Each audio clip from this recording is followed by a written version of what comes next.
Hello बच्चों, let's see this question. Aluminium is obtained by option A reduction of alumina with coke, option B electrolysis of alumina dissolved in molten cryolite, option C reduction of alumina with chromium, and option D heating cryolite and alumina. अब इस question को समझने के लिए हमें सबसे पहले कुछ इंपॉर्टेंट की कॉन्सेप्ट्स के ऊपर ध्यान देना होगा।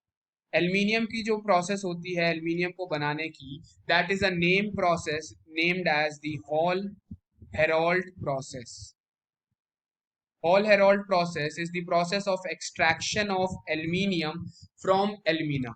इस प्रोसेस के अंदर हम क्या करते हैं, this is an electrolysis reaction, जिसमें हम हमारे पास जो एल्यूमिना होता है उसकी क्या करते हैं, इलेक्ट्रोलिसिस करते हैं in the presence of cryolite. Cryolite का फॉर्मूला क्या होता है, Na3Al F6. अब क्रायोलाइट को क्यों ऐड किया जाता है, बिकॉज जो एल्यूमिना होता है उसका मेल्टिंग पॉइंट काफी ज्यादा हाई होता है, तो उसके मेल्टिंग पॉइंट को रिड्यूस करने का काम करता है हमारा क्रायोलाइट.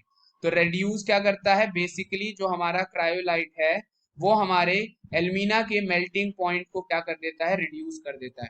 तो इसके केस में कार्बन लाइनिंग एक टैंक होता है जिसमें हम क्या करते हैं, एल्यूमिना को डिसॉल्व करते हैं क्रायोलाइट में, और ग्रेफाइट इलेक्ट्रोड यहाँ पे क्या कर रहे होते हैं, एनोड का काम कर रहे होते हैं. तो यहाँ पे क्या होगा, एल्यूमिनियम ऑक्साइड जो होगा वो डिकम्पोज करके क्या बनाएगा, एल्यूमिनियम आयन बनाएगा, प्लस में ऑक्साइड आयन बनाएगा. दीज एल्यूमिनियम आयन कैटायंस जो होते हैं they will move towards the cathode.